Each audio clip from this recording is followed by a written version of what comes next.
फुरसुंगीतील मंतरवाडीत व्यावसायिकाच्या कार्यालयावर गोळीबार, लॉरेन्स बिश्नोई गँगच्या नावाने पोस्ट व्हायरल.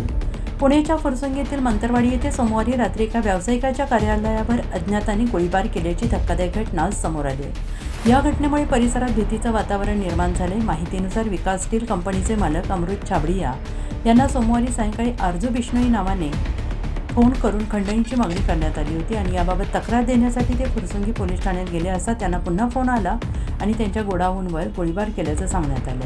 या घटनेनंतर सोशल मीडियावर लॉरेन्स बिश्नोई गँगच्या नावाने एक पोस्ट व्हायरल झाली असून हल्ल्याची जबाबदारी स्वीकारल्याचा दावा करण्यात आला आहे. मात्र या पोस्टची सत्यता अद्याप स्पष्ट झालेली नाही. पोलीस उपायुक्त Gauhar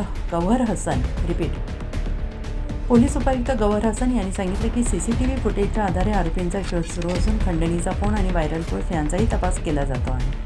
voice of Maharashtra news चॅनेलसाठी ब्युरो मुन्ना मुजावर यांचा विशेष. काल संध्याकाळी 7 वाजता आपल्याकडे अमोल छाबडिया नावाचे एक कंप्लेनंट आले होते. त्यांनी आपल्याला असं सांगितले की जवळपास संध्याकाळी 7:30 वाजता त्यांच्याकडे एक कॉल आला होता.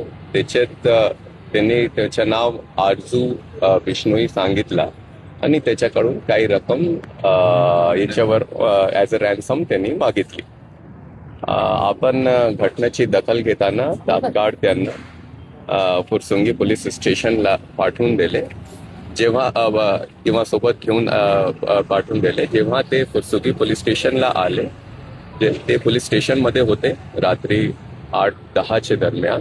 त्या दरम्यान त्यांच्याकडे कॉल आला की 4 राऊंड त्यांचे गोडाऊनवर फायर झाला आहे.